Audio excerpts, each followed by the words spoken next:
ya, balik lagi. Nah, Mas, mau dong gimana nih pandangan indeks harga saham gabungan untuk 1 minggu ke depan ini? Oke, untuk 1 minggu ke depan sih kita perkirakan masih ini secara teknikal sih dia cenderung rebound ya, karena kan kemarin berhasil break out di resistennya di 6960 untuk IHSG saat ini ya. Cuman untuk sentimennya sih masih dari luar negeri sih, dari eksternal yang masih banyak ini ya, banyak gunjang-genjing ya, masih banyak kekhawatiran dari para pelaku pasar ya, dari segi inflasi kah, dari suku bunga dari The Fed seperti itu. Jadi kami perkirakan sih untuk IHSG dari dalam negeri sih masih kuat ya, masih kuat atau masih strong. Jadi untuk IHSG cenderung naik seminggu ke depan ini, karena kan secara teknikal rebound ya dari dalam negerinya juga masih cukup kuat gitu dalam negeri. Oke, baik. Berarti indeks harga saham gabungan ini cenderung meningkat ya, dan ternyata tembus dong ya. Kalau udah meningkat tuh pasti bakalan tembus ke 7.000 ya, Mas Lukman ya. Ya, harapan kita sih ke 7.000 ya. Karena ini nih yang ditunggu-tunggu dari akhir tahun lalu, karena kan banyak banget nih yang beranggapan indeks harga saham gabungan kita tahun ini tuh bakalan tembus 7.000, dan ternyata kalau memang mengalami penguatan lagi akan tembus nih ke 7.000 ya sobat investor ya. Seperti itu ya Mas Lukman. Yes. Nah, Mas, kita akan ngebahas tentang kinerja ataupun prospek perusahaan kesehatan nih ya.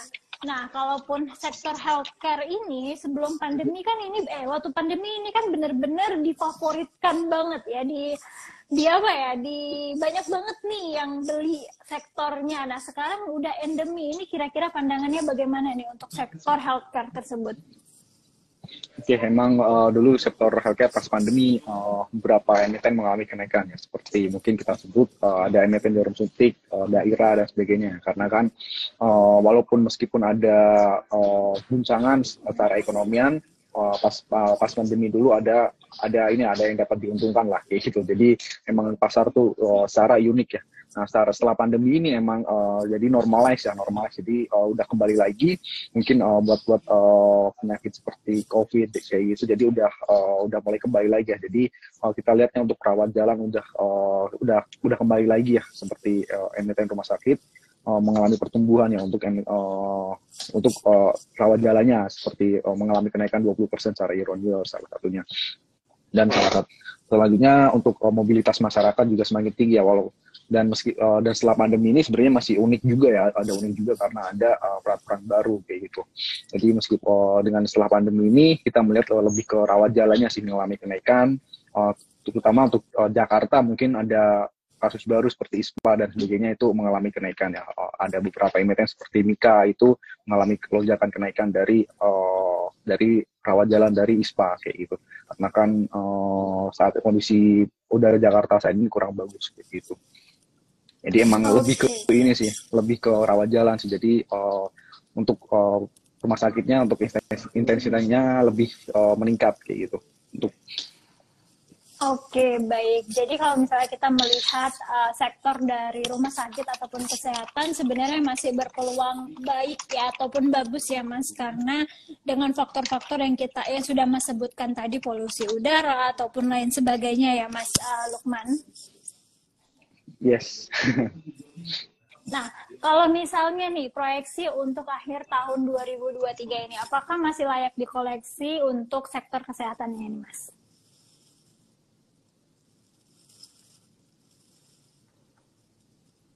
Ya, Mas Lukman, bagaimana? Suara saya terdengar? Ya, sobat investor, ternyata jaringannya narasumber kita. Ya, Mas Lukman. Ternyata jaringan narasumber kita itu masih terganggu ya, sobat investor. Sobat investor yang ingin bertanya tentang portofolionya, nggak harus tentang kesehatan, boleh langsung ketik di kolom komentar. Mas Lukman, suara saya masih terdengar dengan jelas? Sorry, tadi reconnect ya, udah terdengar. Oke, baik. Nah, kalau misalnya prospek kesehatan di akhir tahun 2023 ini, Mas, gimana? Apakah masih menjadi bintang atau ada pilihan lain yang lebih baik nih daripada sektor kesehatan? Oke, jadi kita fokus dulu ke sektor kesehatan ya. Emang masih prospektif sih karena kan ada beberapa emiten sektor kesehatan yang mengalami merger dan akuisisi atau mengalami ekspansi juga ya. Karena kan sebenarnya setelah adanya pandemi kemarin mereka meraup laba, jadi ada peluang untuk ekspansi lah setelah mengalami keuntungan yang cukup besar kemarin ya. Jadi kita lihatnya sih untuk sektor kesehatan, terutama rumah sakit masih menarik ya. Untuk masih menarik karena ada beberapa aksi korporasi dan sebagainya itu cukup menarik dan dari segi ekspansi, dari segi organik maupun inorganik gitu. Jadi sektor rumah sakit di tahun 2023 ini proyeksinya kita masih cenderung bullish sih kayak gitu karena kan ada beberapa ekspansi kayak gitu dari beberapa sektor rumah sakit. Oke, baik. Kalau misalnya kita ngebahas tentang sektor kesehatan ini, Mas Lukman. Nah, kira-kira sentimen-sentimen apa nih yang bisa menopang kinerja sektor kesehatan selain dampak polusi dari udara tadi?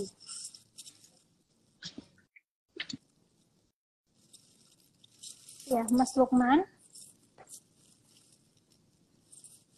Suara saya terdengar jelas ya Sobat Investor. Sekali lagi yang ingin bertanya boleh langsung ketik di kolom komentar ya. Nanti akan kita tanyain dengan Mas Lukman, ahlinya atau expertnya di bidang pasar saham. Dan ternyata narasumber kita ini koneksinya terputus. Kita tunggu ya Sobat Investor ya.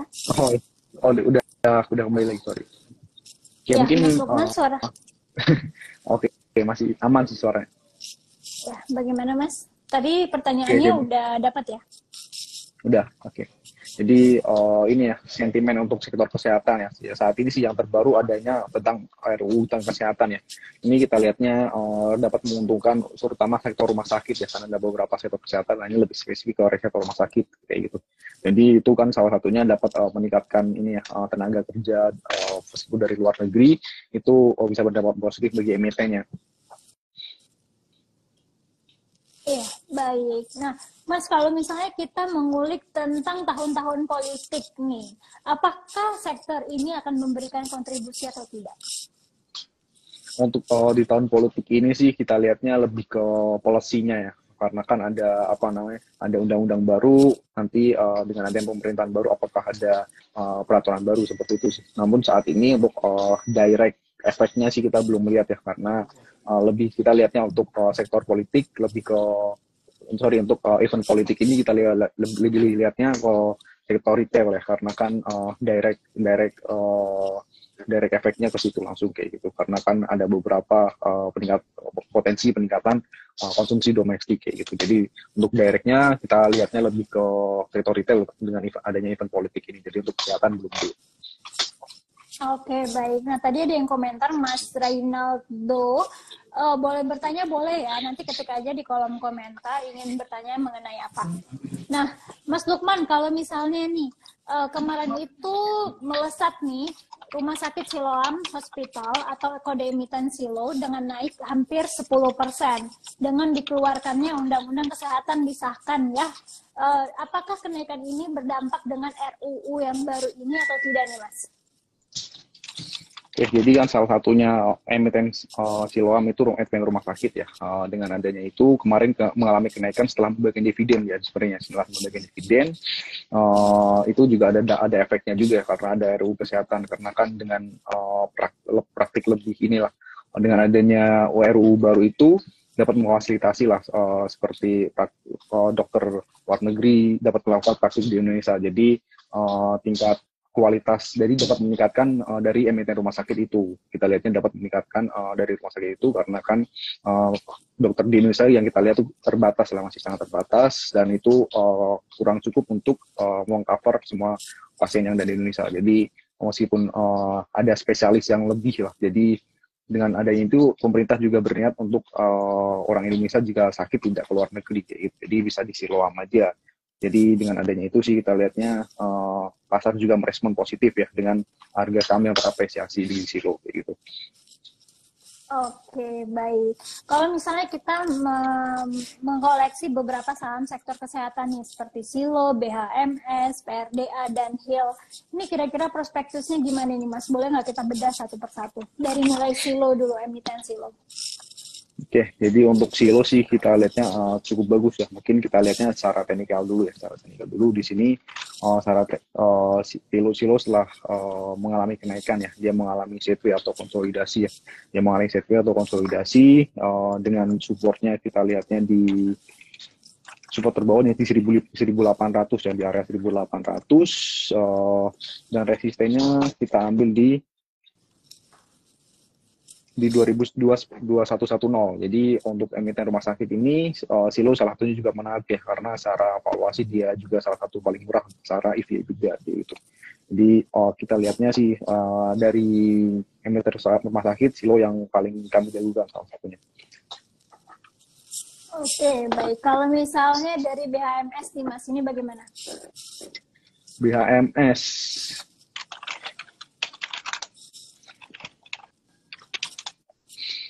Jadi kalau sebentar.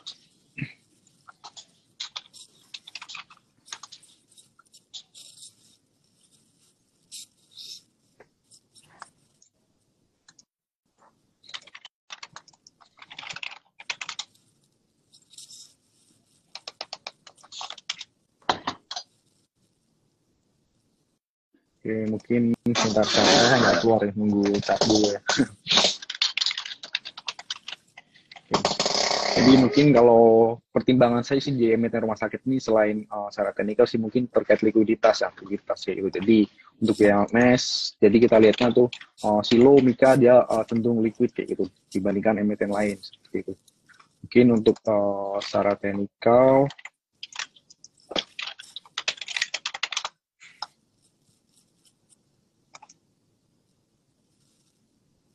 Ya, bagaimana Mas? sebentar ya, chartnya masih Oke. Jadi secara PI dia juga udah lumayan tinggi juga ya untuk BMAS ini.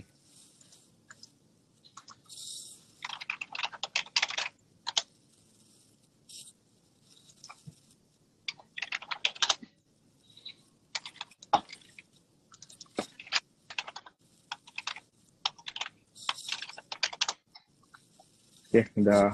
Nah, secara teknikal di sini juga BMAS belum ada pergerakan ya, belum ada pergerakan signifikan dari segi volume maupun harga sahamnya. Meskipun kemarin sempat ada bagi dividen juga ya di 3 Juli untuk exit-nya. Jadi untuk kita lihatnya untuk BMHS ini belum ada pergerakan signifikan dan dia masih sideways atau masih konsolidasi. Jadi untuk supportnya kita masih ambil di area 354 ya, di 354 dan resistennya kita ambil di untuk resistennya kita masih ambil di 422. Jadi saat ini masih sideways, jadi kita masih akan tunggu dulu untuk BMAS ini. Jadi masih cenderung tunggu dulu ya, karena belum ada pergerakan signifikan. Oke, baik. Nah, kalau misalnya untuk pergerakan dari PRDA, tadi kan kalau misalnya BHMS itu kan masih sideways dulu ya, wait and see. Nah, kalau misalnya dari PRDA ini bagaimana, Mas? Prodia. Oke, untuk PRDA ini dia cenderung naik ya, walaupun secara tren dia juga sebenarnya masih sideways, jadi belum ada pergerakan lebih volatil ya dibandingkan BMAS. Jadi kita lihatnya sih untuk Prodia ini masih tunggu dulu juga ya untuk Prodia, karena pasar belum sempat mengapresiasi kemarin karena adanya RUU yang baru ya, sempat mengapresiasi, cuma dia tertahan di resistennya yaitu di area di 6.600 ya untuk PR Prodia ini, dan supportnya kita masih ambil di 5950 untuk Prodia. Jadi secara overall untuk Prodia boleh jika nanti akan menguji, jika nanti breakout di 6.600-nya. Jadi kita tunggu dulu ya, karena takutnya masih sideways secara trend kayak gitu. Jadi takutnya akan melanjutkan fase sideways karena volumenya juga dia masih kembali turun ya kayak gitu. Jadi kembali di bawah rata-rata kayak gitu. Oke, baik. Kalau untuk Prodia juga wait and see karena khawatirnya masih sideways ya, Mas ya. Nah, kalau misalnya untuk emiten HIL, HAL. Untuk HIL juga sebenarnya sempat terapresiasi juga ya karena RUU kemarin. Cuma di sini dia udah ada sempat ada taking profit ya, sempat ada mengalami kenaikan dan sempat ada taking profit.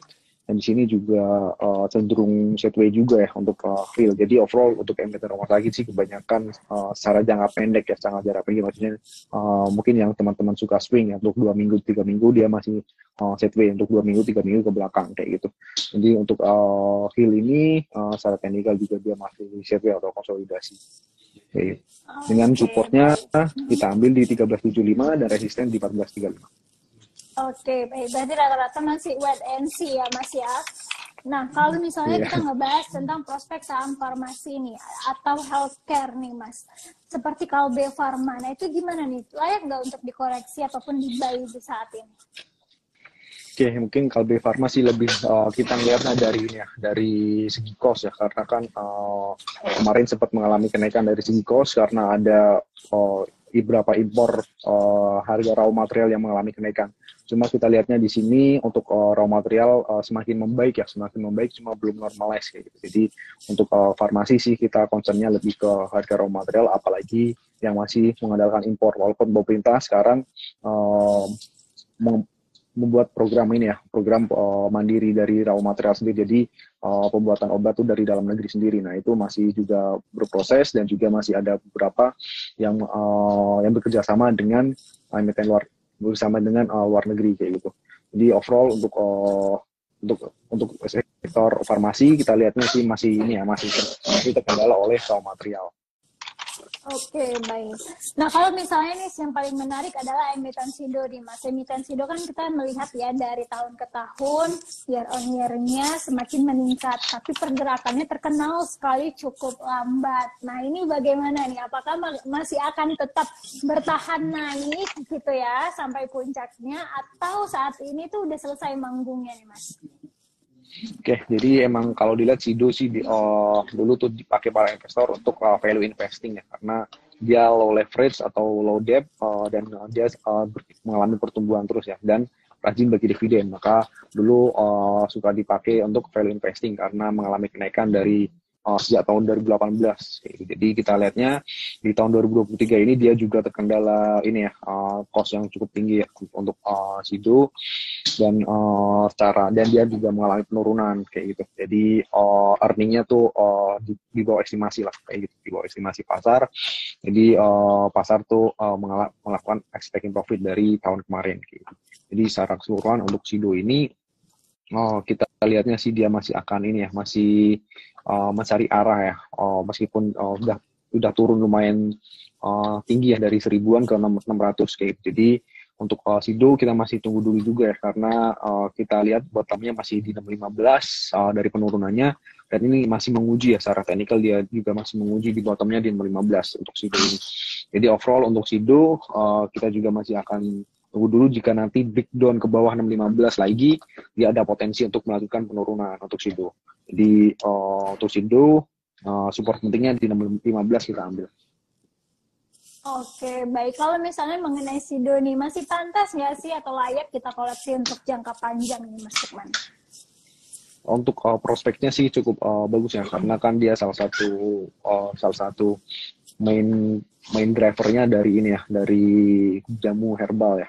Jadi kita lihatnya sih belum banyak kompetitor juga di Indonesia, dia juga melakukan ekspor.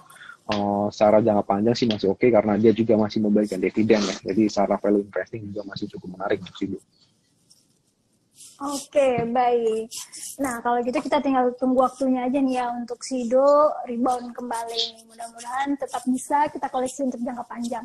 Nah, Mas, kalau misalnya mengenai Kimia Farma ataupun KF ini bagaimana prospeknya? Ya, mungkin kita lihat secara harga terlebih dahulu ya. Jadi untuk KF di sini dia udah lama banget. Ini lumayan lama dia konsolidasi ya. Setelah kemarin turun dari sejak ini ya, dari 2021 atau setelah hype dari pandemi ya, dia mengalami penurunan. Saat ini sih belum ada pergerakan signifikan ya dari pergerakan harga sahamnya. Jadi untuk KF ini kita masih masih menunggu dia rebound. Cuma saat ini belum ada sinyal untuk menunjukkan dia rebound. Jadi untuk KF mungkin kita tunggu dulu nanti karena dia tadi untuk emiten di sektor farmasi dia masih menunggu ini ya, normalize dari harga raw material gitu. Oke, baik. Kalau misalnya mengenai Indofarma nih, Mas, ini salah satu emiten yang sangat menarik juga ini ya, Indofarma. Oke, jadi INAF kurang lebih pergerakannya mirip ya kalau dengan Kaldi Pharma kalau dengan emiten tadi. Jadi untuk INAF ini sama ya. Jadi kita masih kasih rating untuk netral dulu ya untuk INAF. Jadi masih tunggu dulu untuk INAF saat ini. Oke, baik. Untuk INAF kita tetap masih wait and see dulu ya. Nah, Mas Lukman, kalau misalnya dari keseluruhan ada nggak rekomendasi untuk saham rumah sakit ataupun sektor kesehatan yang menarik untuk kita koleksi?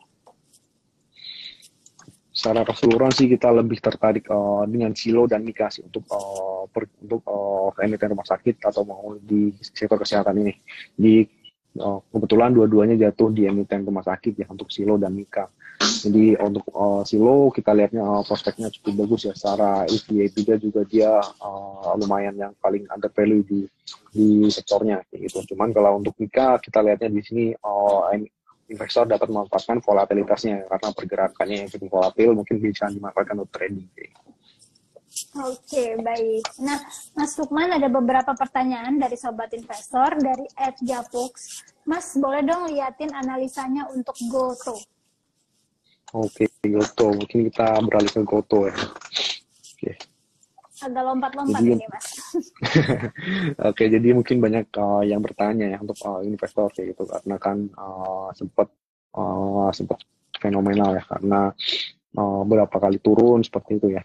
Jadi untuk GoTo ini kita lihatnya sih masih kita belum merekomendasikan ya karena sempat rebound walaupun secara jangka pendek dia sempat rebound, cuma belum dulu ya. Mungkin kalau jika ingin tetap masuk mungkin kita ambil safe amannya atau entry point-nya di area 84 ya, di 84 gitu.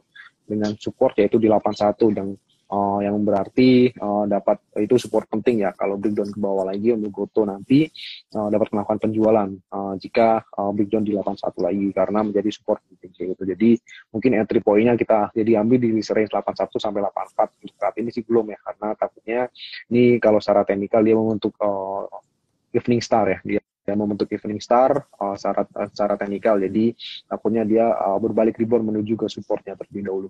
Jadi maka untuk entry point-nya kita tunggu di area support yaitu di 81 sampai 84 untuk GoTo.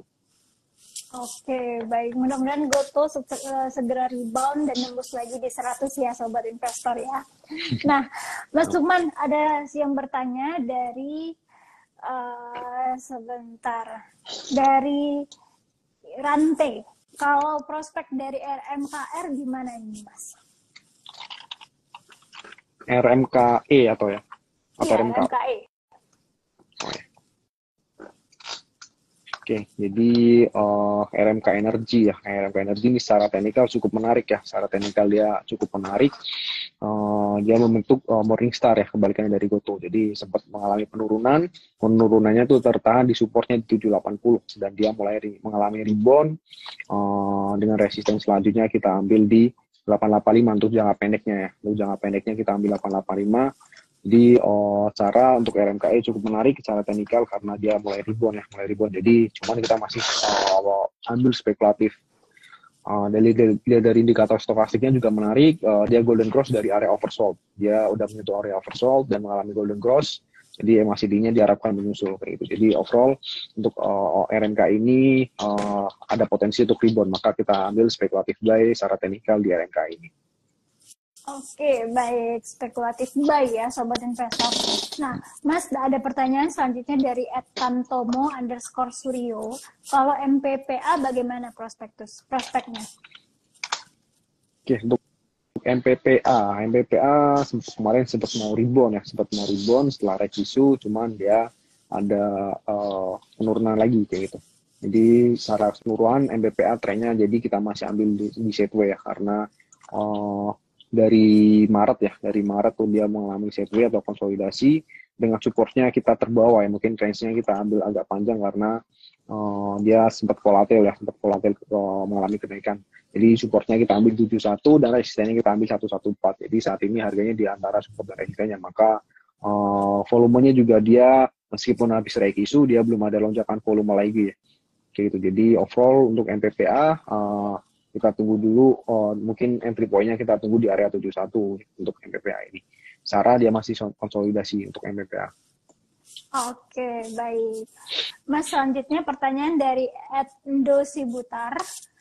Kalau BBCA bagaimana? Karena dengar-dengar juga ada isunya bahwasannya BBCA ini masih kurang bagus untuk saat ini. Mungkin Sarah jangka panjang sih oke ya. Mungkin kurang bagusnya kita lihatnya karena sekarang konsolidasi di area resisten ya. Mungkin para investor nggak takut gitu. Jadi secara harga sih seperti itu secara teknikal. Di overall untuk secara teknikal di sini BBCA emang harganya di area resisten atau di area all time high ya, di area mendekati all time high. Jadi mungkin para investor baru karena kan untuk BBCA ini biasanya untuk jangka panjang ya, untuk long term. Jadi kita tunggu dulu ya, mungkin jika baru ingin masuk mungkin dapat dapat entry point-nya mungkin di 8.500-an ya untuk jangka panjang gitu. Jadi overall untuk BBCA karena harganya udah menyentuh masih dekat di area all time high, jadi kita tunggu dulu untuk BBCA. Tapi kalau yang punya mungkin bisa melakukan ini ya, taking profit dikit ya gitu. Jadi overall untuk BBCA itu untuk BBCA sih cukup. Oke, baik. Kalau misalnya BBCA itu kita tunggu di 8.500 apa nggak kejauhan ya, Mas ya? Ya, karena sebenarnya kan sekarang udah tinggi di area dekat all time high ya. Takutnya nanti baru masuk beli di atas gitu. Jadi overall untuk BBCA kan karena secara fundamentally juga karena kan loan growth-nya agak mengalami penurunan kayak gitu karena inflasi yang cukup tinggi, jadi loan growth-nya mengalami nggak setinggi kemarin kayak itu di tahun kemarin. Jadi overall untuk BBCA kita masih tunggu dulu karena kan adanya masih ada tingginya suku bunga kayak gitu. Jadi likuiditas lebih ketat. Oke, baik, itu tadi untuk BBCA. Tapi kalau misalnya untuk jangka panjang tetap oke, hanya saja masuknya tunggu nanti mendekati support ya, Mas ya. Ya, Mas, ada pertanyaan lagi selanjutnya dari @learning.day. Mau tanya tentang ERA. Kabarnya ada launching iPhone sama RUPS mau lepas Trisuri. Tapi pergerakan masih belum meyakinkan saat ini. Apa perlu hold atau bagaimana ini tindakannya? Oke, jadi emang ERA ini ditunggu-tunggu ya karena ada gadget baru khususnya iPhone ya. Mungkin WWDC itu nanti 13 September ya. Jadi mungkin budget di Indonesia mungkin akhir tahun ya, masuk ke iBox dan sebagainya. Jadi untuk ERA ini secara sih dia pembukaan store-nya cukup agresif ya. Jadi ekspansinya cukup agresif. Dia pembukaan store terus-menerus, dan untuk ERA ini emitennya secara prospektif juga ya. Banyak diversifikasi juga ke sektor F&B juga ya, salah satunya untuk ERA. Jadi overall untuk ERA ini secara jangka panjang sih cukup prospektif ya kita lihatnya, karena beberapa dia secara teknikal dia juga udah sempat koreksi dari 700-an. Nah, saat ini masih sideways, yaitu masih cenderung sideways. Jadi masih menunggu momentum. Untuk masalah treasury juga, untuk melepas treasury sebenarnya menjadi sentimen bagi para pelaku pasar ya. Mungkin takutnya ada penjualan kayak gitu. Jadi mungkin untuk era ini cara bisnis sih dia cukup bagus ya. Lebih bagus mungkin menunggu momentum dari penjualan iPhone. Nanti bisa menjadi sentimen sih kita lihatnya. Oke, baik. Tenang Sobat Investor. iPhone katanya mau keluar nih antara September, Oktober, atau November ya. Kita tunggu aja. Nah, Mas, ada pertanyaan selanjutnya dari @suhani.tija. Kalau MEDC sama ESA gimana ini, Mas, pergerakannya? Oke, mungkin untuk Medco cukup menarik ya, karena dia habis IPO anak usahanya atau Aman Mineral yang sempat mengalami kenaikan.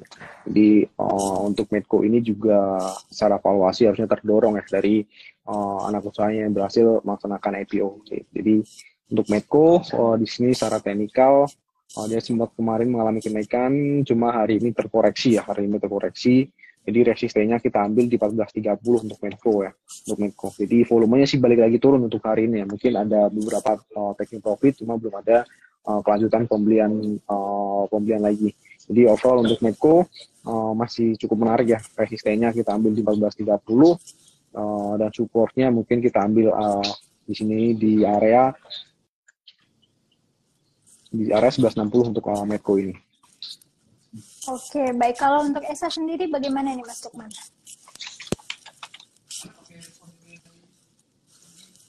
Oke, untuk ESA di sini ESA kita lihatnya juga masih menunggu atau masih sideways ya, masih cenderung sideways secara jangka pendek masih cenderung sideways. Jadi kita tunggu dulu jika break di 670 untuk ESA ini. Dan supportnya kita masih ambil di 560 untuk ESA. Oke, baik. Nah, Mas Lukman, ada pertanyaan selanjutnya dari Ed Hafid. Bagaimana untuk BBNI? BBNI cenderung tidak naik lagi semenjak menyentuh all-time high-nya. Bagaimana evaluasi dan prospeknya sekarang? Oke, untuk mungkin emiten perbankan kayak yang udah menyentuh all-time high-nya, kita masih itu rekomendasikan untuk tunggu dulu ya. Karena kan selama itu all-time high-nya, kita lihatnya harganya udah bisa dikatakan terlalu riskan untuk mengalami pembelian kayak gitu. Jadi ada beberapa seperti BBNI, BBCA, BBRI yang telah menyentuh all-time high-nya. Gitu. Jadi saat ini sih untuk BBNI kita masih tunggu dulu karena masih sideways juga ya secara tren. Gitu. Jadi mungkin rekomendasinya mirip ke BBCA tadi ya. Jadi kita tunggu dulu, baru ingin melakukan pembelian, menunggu dia jika terjadi koreksi. Kayak gitu.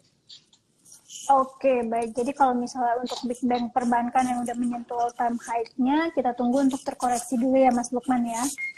Apalagi semenjak pandemi kemarin, rebound gila-gilaan naiknya nih ya Mas Lukman ya. Karena saya juga nunggu-nunggu nih untuk big bank perbankan. Nah, Mas Lukman, itu dia tadi perbincangan kita hari ini. Terima kasih banyak loh Mas Lukman atas waktunya siang hari ini dan selamat melanjutkan aktivitas kembali. Selamat siang. Terima kasih. Selamat siang. Ya, Sobat Investor, itu tadi dia perbincangan kita dengan Mas Lukman Hakim ya, Sobat Investor. Senior Research Analyst Reliance Sekuritas. Nah, tadi ada beberapa pertanyaan mengenai Big Bang. Ada juga mengenai ERA, ESA, dan lain sebagainya. Jadi ada beberapa sektor kesehatan juga kita masih perlu wait and see nih Sobat Investor. Karena sudah beberapa sektor ataupun emiten yang menyentuh all time high-nya. Dan sekarang saatnya terkoreksi dulu. Jadi untuk Sobat Investor yang mau membeli emiten harus lebih hati-hati lagi melihat teknikal dan fundamentalnya. Apalagi sekarang ARB sudah normal kembali di 35% ya Sobat Investor ya. Nah, boleh tonton terus nih IDX Channel TV dan baca website kita di www.idxchannel.com. Follow sosial media kita di Instagram dan Twitter di @idx_channel, YouTube di @idx_channel_, TikTok IDX Channel, serta Facebook di @idxchannel.com. Terima kasih ya Sobat Investor. Saya Nadine Hedra, pamit undur diri. Bye-bye.